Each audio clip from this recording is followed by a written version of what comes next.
The gunshot echoed through the warehouse like thunder, and Aaliyah Davis pressed herself against the cold metal container, her heart hammering so hard she thought it might break through her ribs. She shouldn't be here. She should be home, safe in her tiny studio apartment, not hiding in the shadows of Seattle's industrial district, watching a man, that man, stand over a body with a gun in his hand. Im Jun-ki. The name whispered through her mind, like a prayer and a curse all at once. Just 3 hours ago, she'd been laughing nervously across a table from him at a coffee shop, thinking he was a delivery driver her best friend had set her up with. A blind date. Something normal, something safe. But there was nothing normal about the way he moved now. Predatory, controlled, absolutely lethal. Nothing safe about the cold expression on his face as he gave orders in rapid Korean to the men surrounding him. Her phone buzzed in her pocket, and the sound might as well have been a nuclear explosion.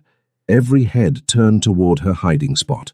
Jun-ki's dark eyes found hers through the darkness, and in that moment, Aaliyah knew her life would never be the same. 3 days earlier, Aaliyah Davis had been absolutely certain that her life couldn't get any more pathetic. She stood behind the counter of Han's Kitchen, the small Korean restaurant in Seattle's International District, where she'd worked for the past 2 years, and watched the rain streak down the windows. It was the kind of relentless Seattle drizzle that made everything look grey and hopeless, which matched her mood perfectly. "Aaliyah, table 4 needs water." Mrs. Han's voice cut through her thoughts, sharp and impatient as always. "Yes, ma'am." Aaliyah grabbed the pitcher and headed to the table, forcing her professional smile into place. The one that said she was happy to serve, grateful for the job, totally fine with the fact that she was 26 years old and barely making rent on tips. The lunch rush had been brutal. Her feet ached in the cheap shoes she couldn't afford to replace, and she'd already spilled kimchi jjigae on her uniform, the only uniform she owned because buying a second one meant choosing between that and groceries. But she smiled anyway, because that's what she did. Aaliyah Davis didn't complain. She didn't make waves. She worked hard, kept her head down, and tried not to think too much about the fact that her degree in literature from community college had led her exactly nowhere. "More banchan, please," one of the customers said without looking up from his phone. "Of course." She hurried back to the kitchen, refilled the small dishes of side dishes, and delivered them with another smile that didn't quite reach her eyes. "You look tired," Mrs. Han observed in Korean, not bothering to hide her critical tone. She didn't know that Aaliyah had picked up enough of the language over 2 years to understand most conversations. "Maybe you work too slow. That's why you're tired." Aaliyah kept her expression neutral and continued cleaning.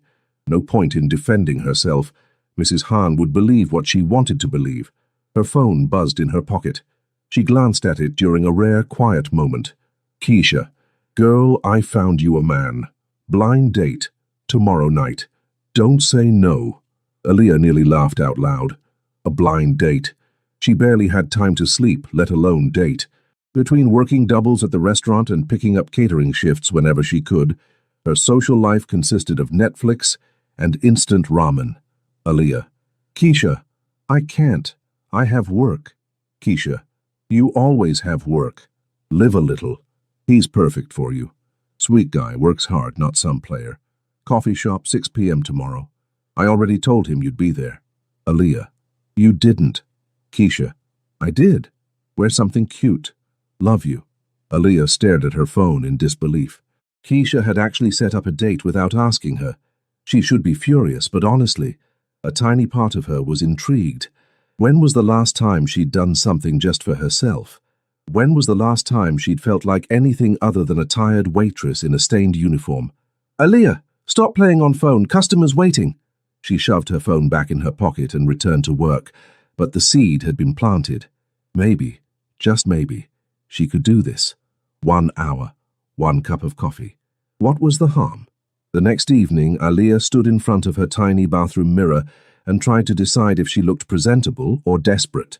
She'd chosen her favorite jeans, the ones that actually fit well, and a soft burgundy sweater that brought out the warm undertones in her deep brown skin. Her natural hair was pulled back in a neat bun, with a few curls framing her face. It would have to do. She grabbed her jacket and headed out into the Seattle evening, nerves fluttering in her stomach. The coffee shop Keisha had chosen was in Capitol Hill, a trendy neighborhood that always made Aaliyah feel slightly out of place. Everyone here seemed so effortlessly cool, so sure of themselves. The cafe was warm and crowded, filled with the scent of espresso and the murmur of conversation. Aaliyah scanned the room, looking for someone who might be waiting for a blind date, and then she saw him. He sat alone at a corner table, and Aaliyah's first thought was that Keisha had seriously undersold this guy. He wasn't classically handsome in the traditional sense, but there was something about him that made it impossible to look away. Sharp jawline, dark hair styled perfectly, intense eyes that seemed to notice everything.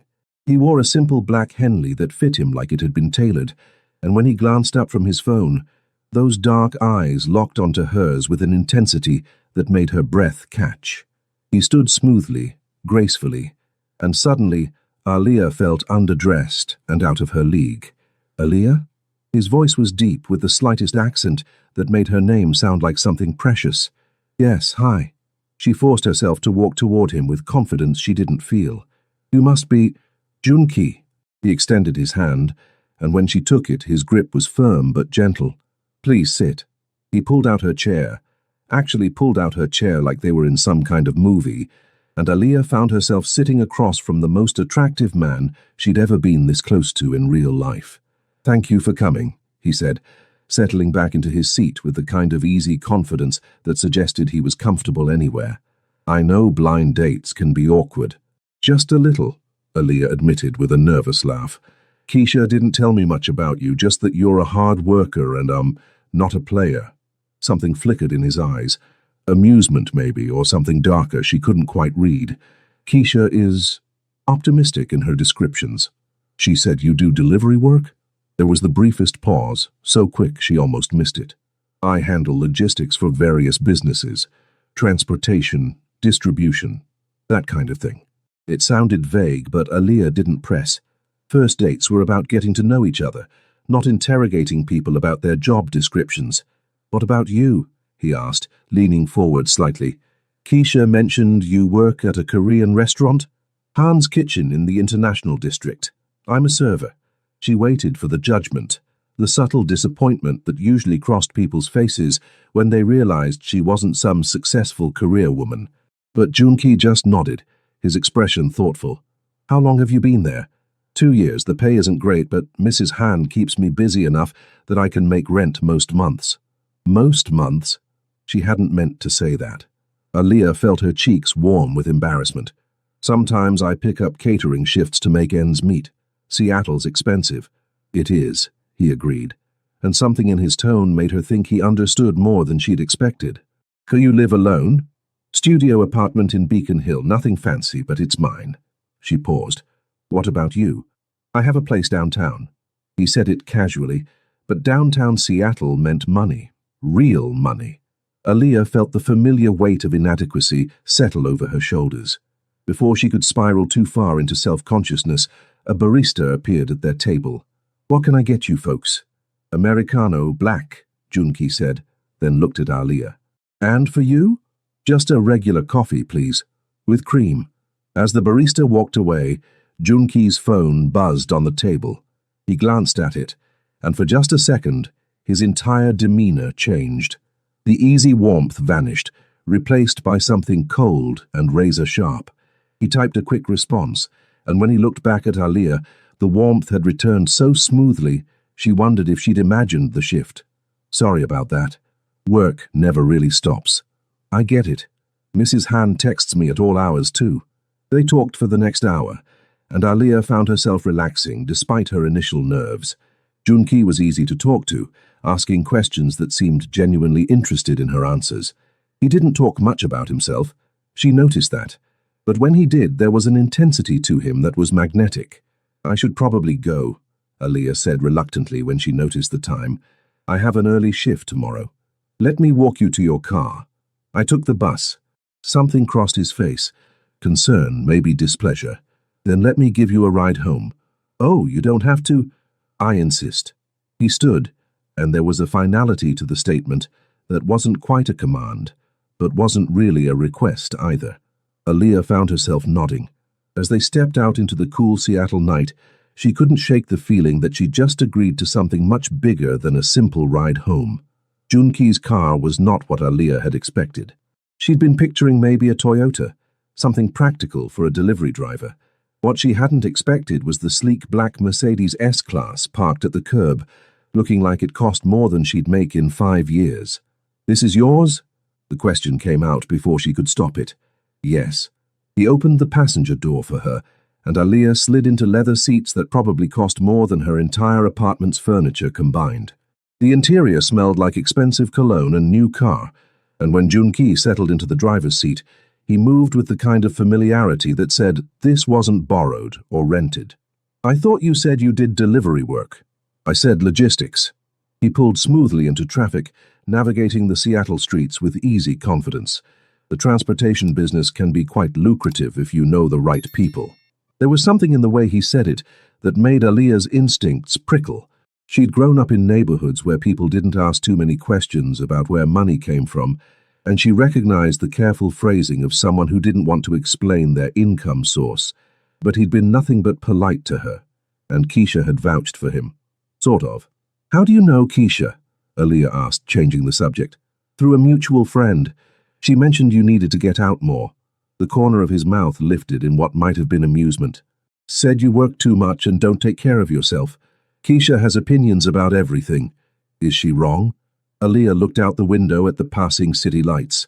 "No, she's not wrong. But bills don't pay themselves, and I'm not exactly swimming in options." She felt his gaze on her, intense and assessing. "What would you do if money wasn't an issue?" The question caught her off guard. "I don't know. I used to want to write. I studied literature in community college, thought maybe I could work in publishing or write reviews or something creative, but that's not really practical, is it? Can't pay rent with poetry. Why not? Because the world doesn't work that way. Not for people like me. People like you." She turned to look at him, and in the glow of the dashboard lights, his profile was all sharp angles and intensity. People who didn't grow up with safety nets. People who can't afford to chase dreams because they're too busy trying to survive. Junki was quiet for a long moment. When he spoke, his voice was softer than before. "I understand more than you might think." Something in his tone made her believe him. They drove in comfortable silence for a while, and Aaliyah found herself studying him from the corner of her eye. There was something almost contradictory about him. The expensive car and clothes suggested wealth, but there was a hardness to him that spoke of someone who hadn't always had it easy. The way he carried himself was too controlled, too aware of his surroundings, like someone who'd learned to watch his back. "Turn left here," she said as they approached her neighborhood. "It's the building on the right, the one with the broken light." Junki pulled up to the curb and put the car in park, but he didn't immediately unlock the doors. Instead, he turned to face her fully. "I'd like to see you again." Aaliyah's heart did a stupid little flip. "You would?" "Yes." No hesitation. No playing it cool. Just simple certainty. "Are you free Saturday evening?" "I work until 6. Dinner at 7 then." "I know a place." She should say no. This man was clearly out of her league, and she had no idea what she was getting into. But when she looked at him, really looked at him, she saw something beneath the expensive exterior, a loneliness that matched her own. "Okay, 7 works." His smile was small but genuine, and it transformed his face from merely attractive to absolutely devastating. "I'll pick you up here. You don't have to." "I want to." He reached across and opened her door, his arm brushing against hers in a way that sent electricity down her spine. "Get home safe, Aaliyah Davis." She climbed out of the car on legs that felt unsteady, then watched as he waited until she was safely inside the building before driving away. Aaliyah leaned against the wall of her apartment building's dingy hallway and let out a breath she hadn't realized she was holding. What had just happened? Had she really just agreed to another date with a man who drove a Mercedes and looked at her like she was the most interesting thing he'd seen in years? Her phone buzzed. "Keisha. Well, how was it? Did you like him?" "Aaliyah. He's different. We're going out again Saturday." "Keisha. OMG, yes. I told you he was perfect. What did I tell you?" "Aaliyah. You told me he was a delivery driver, Keisha. He drives a Mercedes." "Keisha. Okay, so maybe I simplified a little. But he's great, right? And hot. Don't lie. I know he's hot. Aaliyah couldn't help but smile as she climbed the stairs to her apartment. Aaliyah. Yeah, he's hot. The next few days passed in a blur of work and anticipation. Aaliyah found herself thinking about Junki at the strangest moments, while refilling water glasses, while cleaning tables, while lying in bed unable to sleep. Saturday arrived with typical Seattle rain, and Aaliyah spent an embarrassing amount of time trying to figure out what to wear to dinner with a man who probably ate at restaurants where the servers made more than she did. She finally settled on a simple black dress she'd bought on clearance years ago, paired with the only nice shoes she owned. Her hair was twisted up in an elegant updo, and she'd borrowed Keisha's good earrings. It would have to do. At exactly 7 o'clock, her phone buzzed. Junki. I'm downstairs. Aaliyah grabbed her jacket and purse, took one last look in the mirror, and headed down. The Mercedes was parked at the curb, and when Junki saw her, he got out of the car. He wore all black, dress pants, a fitted shirt that hugged his frame perfectly, and a jacket that probably cost more than her rent. His hair was styled back, and when his eyes traveled over her, Aaliyah felt heat bloom in her cheeks. You look beautiful, he said simply, and opened her door. Thank you. You look... She gestured vaguely at all of him. Really good. That small smile appeared again as he closed her door and walked around to the driver's side. Where are we going? Aaliyah asked as he pulled into traffic. A restaurant I think you'll enjoy, Korean fusion with a modern twist. They drove toward downtown, and Aaliyah watched the neighborhoods change from working class to affluent. When Junki finally parked in front of a sleek building with subtle lighting and a doorman, her stomach dropped. Junki, this looks expensive. Don't worry about it. He came around and offered his hand to help her out of the car. Tonight is my treat. The restaurant was beautiful, all clean lines and soft lighting, with a view of the Seattle skyline that took her breath away. The host greeted Junki by name and led them to a private table near the windows. You must come here a lot, Aaliyah observed as they sat down, occasionally for business. There was that word again, business. The vague, catch-all term that explained everything and nothing. A waiter appeared with menus and a wine list, and Aaliyah's eyes widened at the prices. She tried to find the cheapest thing on the menu, but Junki noticed. Order whatever you want, he said quietly. Price isn't a concern. That's easy for you to say. Aaliyah. He waited until she looked at him. I asked you here because I wanted to spend time with you. Let me do this. There was something in his eyes, a sincerity that cut through her defenses, so she nodded and ordered the dish that had sounded most interesting, not the cheapest one. As they ate, conversation flowed easily. Junki asked about her work, her dreams, her life. He listened in a way that made her feel heard, really heard, for the first time in years. But when she asked about his work, his answers remained frustratingly vague. Transportation, logistics, business deals. Nothing concrete, nothing specific. You're very private about your job, she finally said. His expression shifted, just for a moment, into something guarded. My work can be complicated. It's better if we don't discuss it. Why? Because I don't want it to touch you. The statement hung between them, loaded with implications Aaliyah didn't fully understand. Before she could press further, Junki's phone rang. He glanced at the screen and his jaw tightened. I need to take this, excuse me. He stepped away from the table, and through the window, Aaliyah could see him pacing as he spoke in rapid Korean, his body language tense and aggressive. Whatever the conversation was about, it clearly wasn't good. When he returned, the warmth had drained from his face. I'm sorry, something's come up at work. I need to handle it. Oh, of course. Aaliyah tried to hide her disappointment. I'll take you home first. The drive back was quiet, tension radiating off Junki in waves. When they reached her building, he turned to her with regret in his eyes. I'm sorry our evening was cut short. It's okay. Work happens. Can I make it up to you tomorrow? She should probably slow this down, give herself time to think, but instead she heard herself say, Tomorrow works. He lifted her hand and pressed his lips to her knuckles, a gesture so unexpectedly intimate that it sent shivers through her. Tomorrow, then. Aaliyah watched him drive away, and a small voice in the back of her mind whispered that she was getting in over her head. She ignored it. Sunday started like any other day off. Aaliyah slept in, did laundry, and tried not to think too much about the mysterious man who'd kissed her hand like something out of a romance novel.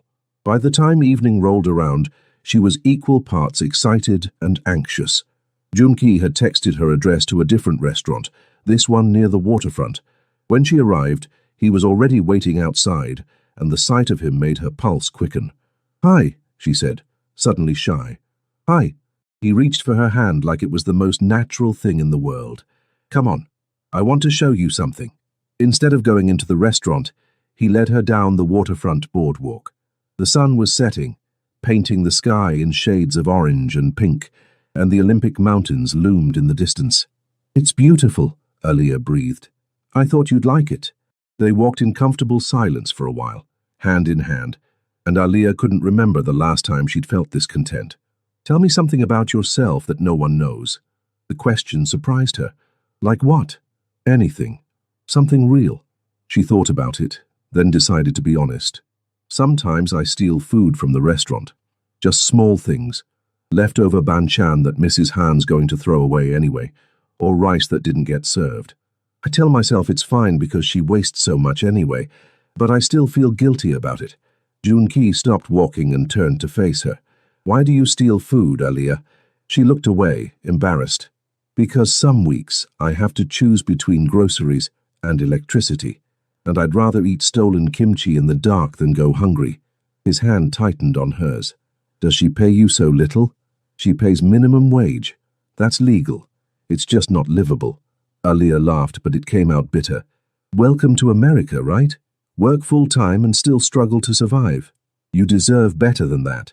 "Maybe. But deserving and getting are two different things." She looked up at him. "Your turn. Tell me something real." Junki was quiet for so long she thought he wouldn't answer.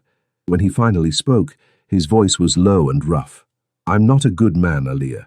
The work I do, the life I lead, there are things I've done that I can't take back. Everyone has regrets. Not like mine."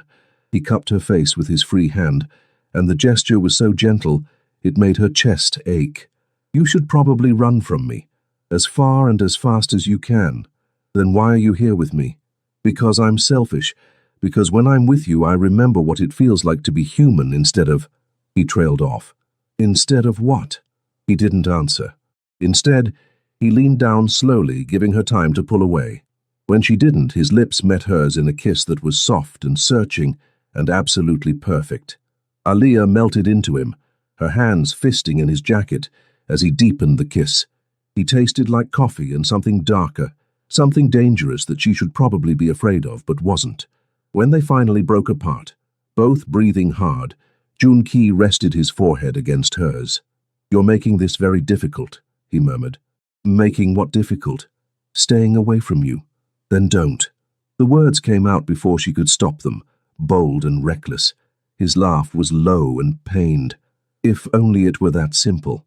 They walked back to his car hand in hand, and when he drove her home this time, he walked her all the way to her apartment door. "Can I see you tomorrow?" he asked. "I work until 9. I'll pick you up from the restaurant." Aaliyah should have been worried about Mrs. and seeing her with someone, about the questions and gossip that would inevitably follow, but she just nodded and watched him disappear down the stairs. The next evening, Aaliyah's shift was particularly brutal. A large party had ordered half the menu, left a terrible mess and tipped exactly $3. She was wiping down their table, fuming silently, when Mrs. Han appeared. "Aaliyah, you need to work faster. Table turn too slow. You lose money for restaurant." "I'm sorry, Mrs. Han. I'm going as fast as I can." "Not fast enough. Maybe you're not right for this job." The threat hung in the air, vague but unmistakable. Aaliyah bit her tongue and continued cleaning, her hands shaking slightly with suppressed frustration and fear. At 9 o'clock, she clocked out and stepped into the alley behind the restaurant where the staff entrance was. The Seattle night was cold and damp, and she pulled her jacket tighter around herself. The Mercedes was parked at the curb, impossible to miss in this neighborhood. Aaliyah slid into the passenger seat with a grateful sigh. "Hi. Hard night?" Junki asked, pulling her gently toward him for a kiss. "Mrs. Han threatened to fire me." Again. His expression darkened. "Why?" "Because that's what she does. Keeps us all scared so we'll work harder for the same terrible pay. Aaliyah closed her eyes. I'm sorry. I'm in a bad mood. We don't have to go out tonight if you don't want to. I have a better idea. Come to my place, I'll cook for you. You cook? I'm full of surprises. He pulled into traffic, heading toward downtown. June Key's apartment was in one of the glass towers overlooking Elliott Bay. The doorman greeted him by name, and the elevator required a key card for access to the penthouse level. Penthouse. Of course. When the doors opened directly into his apartment, Aaliyah's breath caught. Floor-to-ceiling windows showcased the entire Seattle skyline, and the space was decorated in minimalist modern style, all clean lines, expensive furniture, and carefully curated art. This is where you live? She turned in a slow circle, taking it all in. Yes, make yourself comfortable.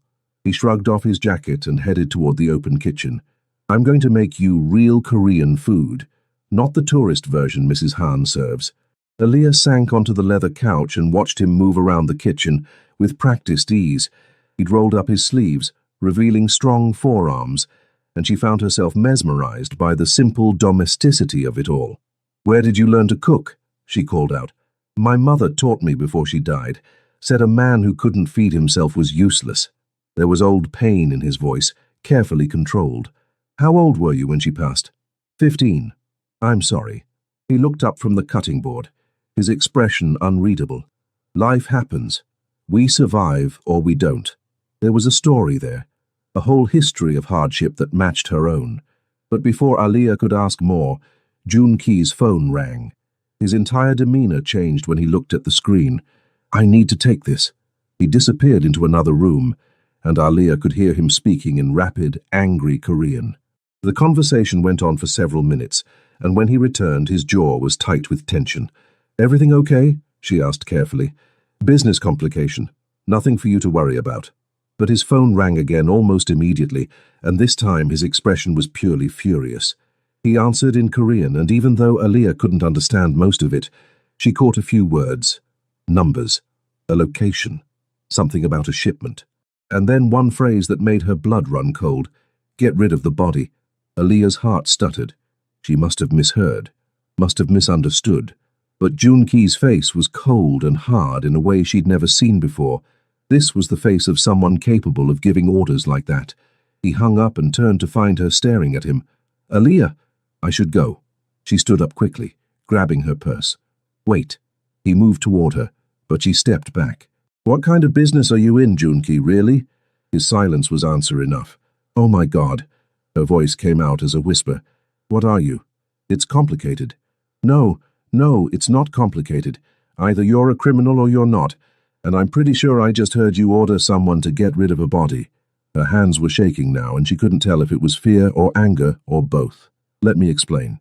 Explain what? That you've been lying to me this whole time? That I've been kissing a... She couldn't even say it. I never lied to you. I just didn't tell you everything. That's the same thing. She moved toward the elevator, but he stepped in front of her. Aaliyah, please, just listen. Move.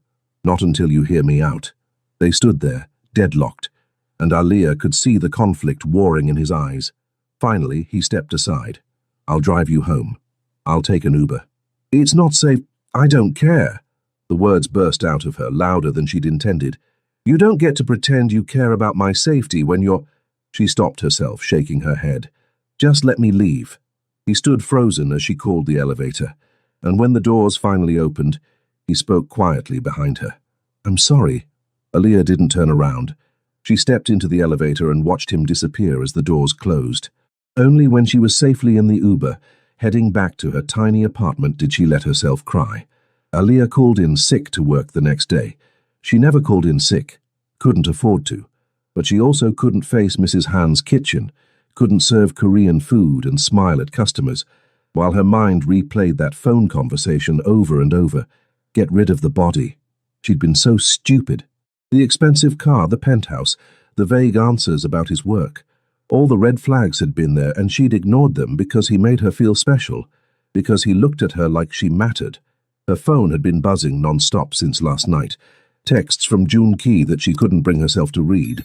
Voice messages she deleted without listening to. By the third day, Keisha showed up at her apartment with takeout and determination. Okay, spill. What happened? Aaliyah told her everything, the dates, the kiss, the conversation she'd overheard. When she finished, Keisha was quiet for a long moment. Laya, I didn't know. The friend who introduced us, he just said Junki was successful in business. I swear I had no idea he was involved in anything illegal. It's not your fault, I should have known better. What are you going to do? Nothing. I'm going to forget about him and move on with my life. Even as she said it, Aaliyah knew it was a lie. You didn't just forget someone like Im Junki, but she had to try. She returned to work on Thursday, and Mrs. Han's disapproval was immediate and cutting. You missed 3 days? No call. This is unacceptable. I called in sick every day, Mrs. Han. I have the text to prove it. Text not good enough. You should call. Show respect. Aaliyah bit back her response and tied on her apron. The lunch shift was mercifully quiet, giving her time to lose herself in the rhythm of work. She was refilling water glasses when the door chimed, and she looked up automatically to greet the new customer. Junki stood in the doorway, looking haggard in a way that made her chest ache despite everything. Their eyes met, and the air seemed to leave the room. Aaliyah, Mrs. Han barked, take that table. She wanted to refuse, wanted to tell Mrs. Han she wouldn't serve him. But she needed this job, so she grabbed a menu and walked over on legs that felt like they might give out. What are you doing here? She asked quietly, not meeting his eyes. I need to talk to you. We have nothing to talk about. Aaliyah, please. His voice was low, urgent. 5 minutes. That's all I'm asking. I'm working. Then I'll order food and wait until you're off shift. She should tell him to leave, should make a scene, get Mrs. Han to throw him out. But something in his expression stopped her.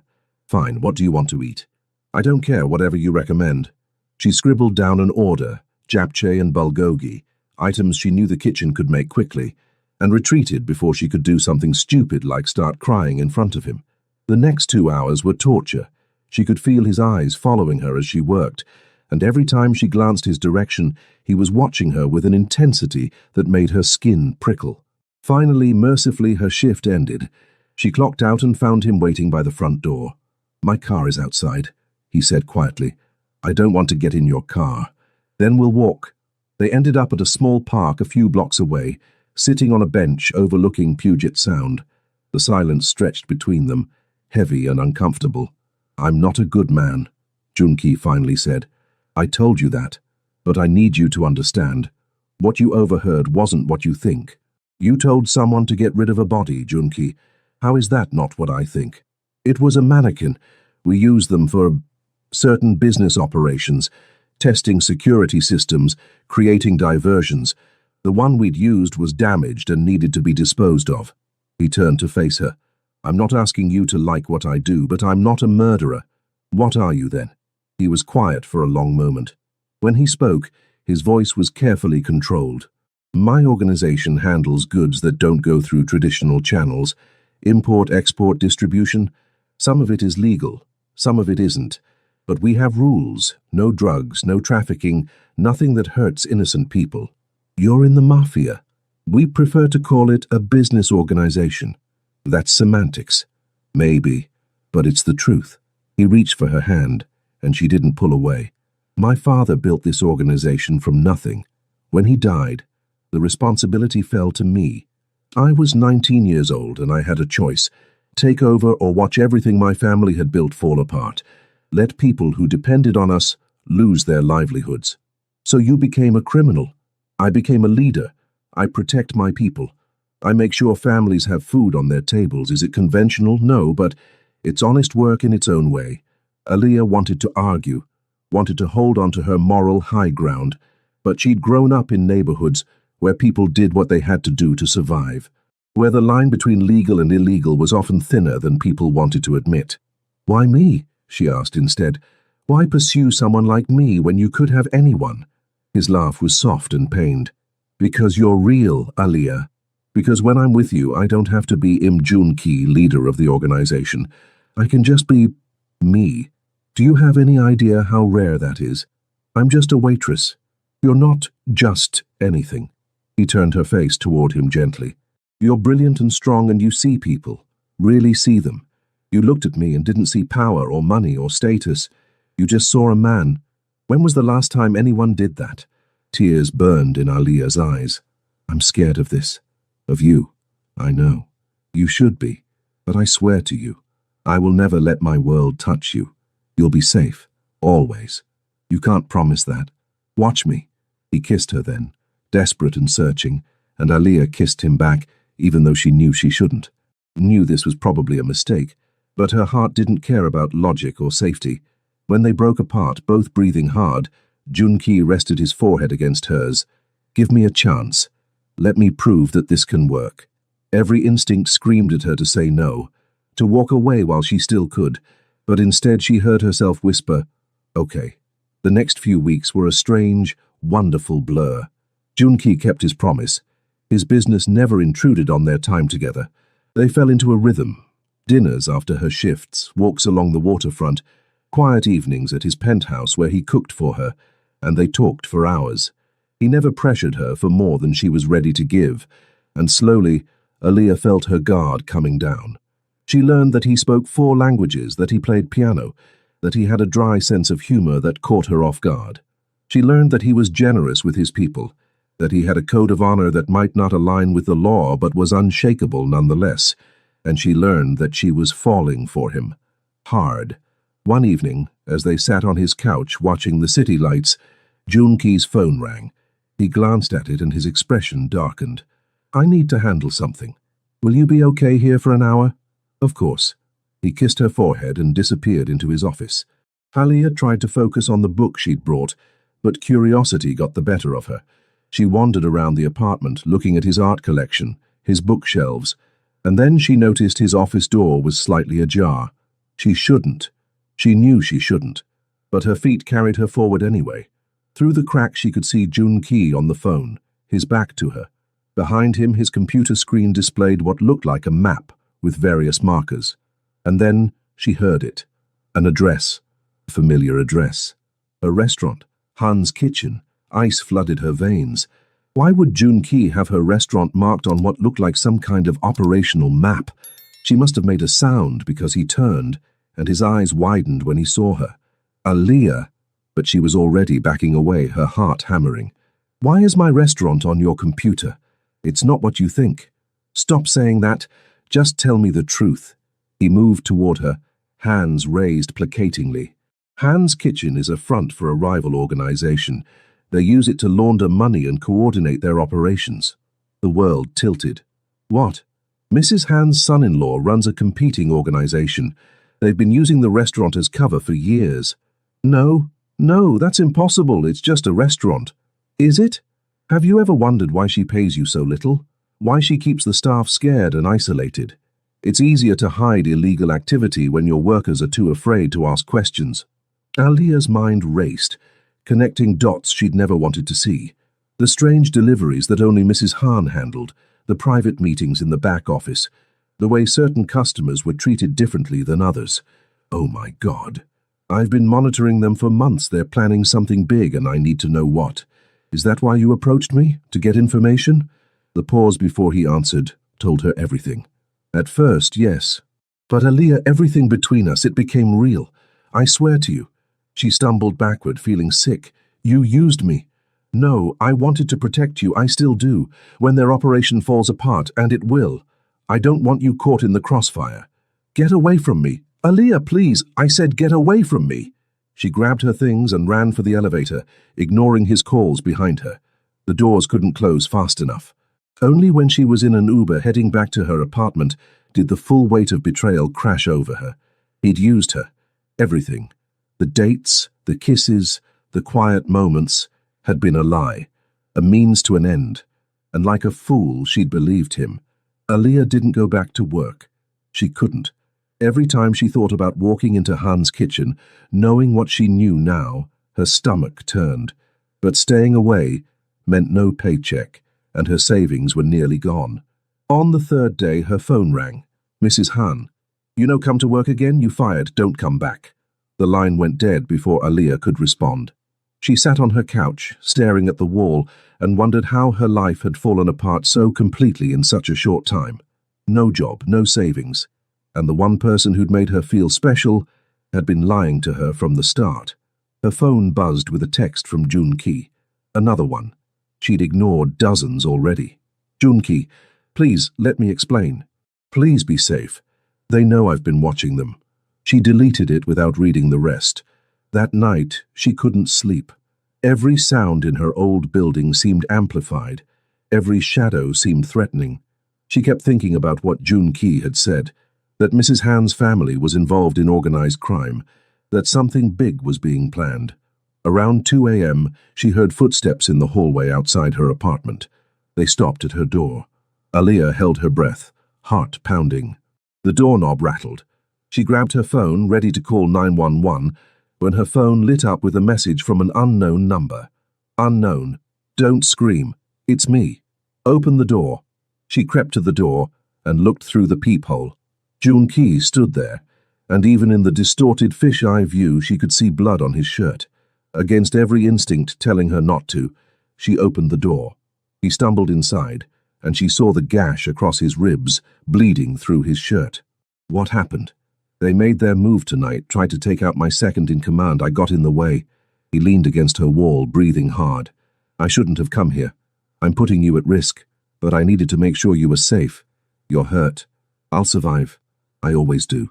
Aliyah grabbed her first aid kit, the cheap one from the drugstore, and made him sit on her couch. Take off your shirt. He obeyed, and she tried not to react to the muscular torso now exposed, or the other scars that marked his skin. Evidence of a violent life. This needs stitches, she said, examining the wound. Can't go to a hospital. Of course not. She cleaned it as best she could, her hands steadier than she expected. You should have someone who actually knows what they're doing. Look at this. I have people, but I needed to see you first. His hand caught hers, stilling her movements. Aliyah, you need to leave Seattle tonight. I'll give you money, help you start over somewhere safe. I'm not running. They know about you. Know that I... He stopped himself. Know that you what? Know that I care about you. That makes you a target. Then untarget me. Tell them I was just a means to an end. Tell them the truth, that you used me for information and then I meant nothing. I can't do that. Why not? Because it would be a lie. He stood up despite her protest, pulling her with him. Because the truth is I fell for you the first time I saw you walk into that coffee shop. Because approaching you might have started as strategy, but everything after that was real. Because I'm in love with you, Aliyah Davis, and I don't know how to protect you from my world. The words hung between them, and Aliyah felt tears streaming down her face. You can't love me. We barely know each other. I know enough. I know you steal food from work because you're too proud to ask for help. I know you read poetry in your spare time because it reminds you that beauty exists even when life is hard. I know you have a scar on your left hand from when you were 10 and tried to cook dinner for your sick mother. I know you deserve so much better than what life has given you. How do you know about the scar? Because I notice everything about you. Because when I'm not with you, I'm thinking about you. Because you've become the most important thing in my world, and that terrifies me. Aliyah looked up at him. This dangerous, beautiful man who'd lied to her and protected her and turned her world upside down. I'm scared, she whispered. So am I. He cupped her face gently. But I'd rather be scared with you than safe without you. She kissed him then, and he kissed her back like she was oxygen, and he'd been drowning. When they finally broke apart, both breathing hard, Aliyah made her decision. What do we do now? Now I end this. His expression hardened. Mrs. Han's organization has been planning to move a major shipment tomorrow night. If I can intercept it, I can cripple their operation permanently. That sounds dangerous. It is, which is why you're not going to be anywhere near it. Junki, no. His voice was firm. I can face anything except losing you. Promise me you'll stay here. Lock the doors. Don't answer for anyone but me. She wanted to argue, but the look in his eyes stopped her. Okay, I promise. He kissed her once more, soft and sweet, then pulled his bloody shirt back on. I'll come back to you. I swear it. You better. She watched from her window as he disappeared into the night and sent up a prayer to a God she wasn't sure she believed in anymore. The next day dragged by in agonizing slowness. Aliyah paced her apartment, jumped at every sound, checked her phone obsessively. Nothing from Junki. By evening she was climbing the walls, The news showed nothing unusual, no reports of violence or police activity. At 11 p.m., her phone finally rang, a number she didn't recognize. "Hello? Aaliyah Davis." The voice was unfamiliar, speaking English with a heavy Korean accent. "Who is this?"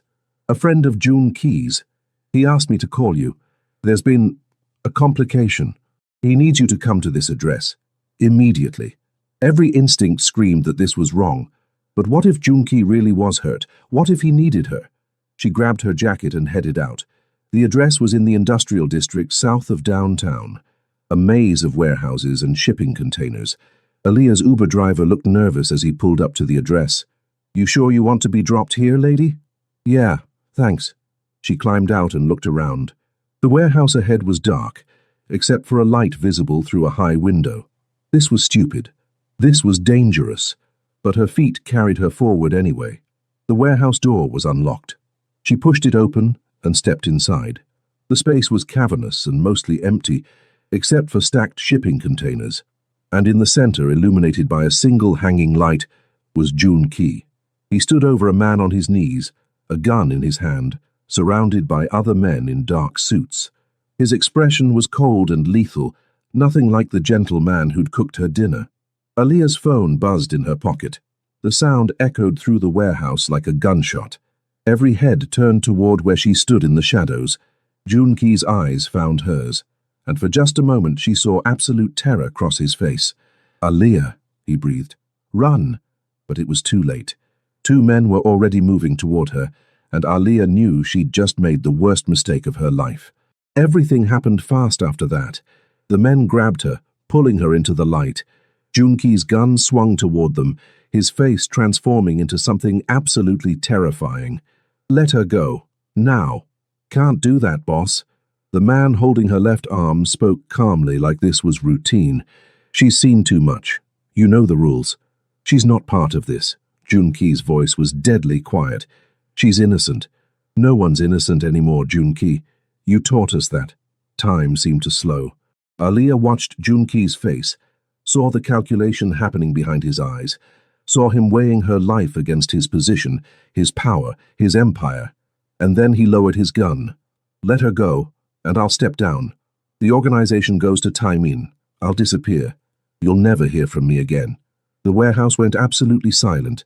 "You'd give up everything?" the man holding her asked, incredulous. "For a woman you've known for a few weeks?" "Yes." No hesitation. June Key looked directly at Aaliyah, and she saw everything he felt written in his eyes. Without question. "June Key, don't—" Aaliyah started, but he cut her off. "My whole life, I've done what was expected, what was necessary, but I'm done. She's worth more than all of this." The man on his knees, the one June Key had been interrogating, laughed bitterly. "You're a fool. Maybe, but I'd rather be a fool in love than a king alone." The men holding Aaliyah looked at each other, clearly uncertain. Finally, the one on her left spoke. "Boss, we've followed you for years. You've never led us wrong. If you say she's worth walking away for, then we believe you." He released her arm, and the other man did the same. Aaliyah stumbled forward, and June Key caught her, pulling her against him protectively. "But the organization?" someone asked. "Taemin is ready. He's been ready for years." June Key looked around at his men. "I'm done with this life. I want something different. Something real." He looked down at Aaliyah. "If you'll have me." She should say no, should run as far from this world as possible. But instead, she reached up and pulled him down for a kiss. When they broke apart, she whispered, "I must be crazy." "Probably," he agreed, a smile finally breaking through. "Is that a yes?" "Yeah, it's a yes." The man June Key had been interrogating turned out to be Mrs. Han's son-in-law. He'd been planning to kill June Key and take over both organizations. The evidence June Key had gathered was enough to shut down their operation permanently and to hand over to the police anonymously. June Key kept his word. He stepped down, passing leadership to his second-in-command, and walked away from the only life he'd known. It wasn't easy. There were people who weren't happy about his decision, but true to his word, he protected Aaliyah through all of it. 3 months later, they left Seattle together. The coastal town in Oregon was nothing like Seattle, smaller, quieter. the kind of place where people knew their neighbors, and the biggest drama was whose dog dug up whose garden. Aaliyah stood on the porch of their small house, watching the sunset paint the ocean in shades of orange and gold. Behind her, she could hear Junki moving around in the kitchen, preparing dinner. "Food's almost ready," he called out. She smiled and went inside, wrapping her arms around him from behind as he stirred something that smelled amazing. "I got a job offer today," she said against his back. "The local bookstore wants someone to manage their events and book club. That's perfect for you." He turned in her arms to face her. "Are you going to take it?" "I think so. It doesn't pay much, but money isn't everything." He kissed her forehead. "I should know." They'd sold his penthouse, liquidated his legitimate investments, and started over with enough to be comfortable but not ostentatious. Junki now worked as a consultant for import-export companies, legitimate ones, using his knowledge of logistics without the criminal element. It was simpler, quieter, and infinitely better than the life they'd left behind. "Do you miss it?" Aaliyah asked, not for the first time. "The power, the excitement?" "Sometimes," he admitted. "But then I wake up next to you, and I remember what really matters." She stood on her toes to kiss him. "I love you. I love you too." He pulled her closer. "Though I still can't believe you thought I was a delivery driver." Aaliyah laughed. "In my defense, you were very vague about your job." "Fair point." His expression turned serious. "Do you ever regret it? Choosing this? Choosing me?" She looked around their modest home, at the books stacked on every surface, at the photos they'd started taking together, at the life they were building. "Not for a second," she said. "You're mine, Im Junki, and I'm never letting you go." He smiled, that rare, genuine smile that was only for her. "Promise?" "Promise." Outside, the sun dipped below the horizon, painting the sky in shades of hope and possibility. And for the first time in both their lives, the future looked bright.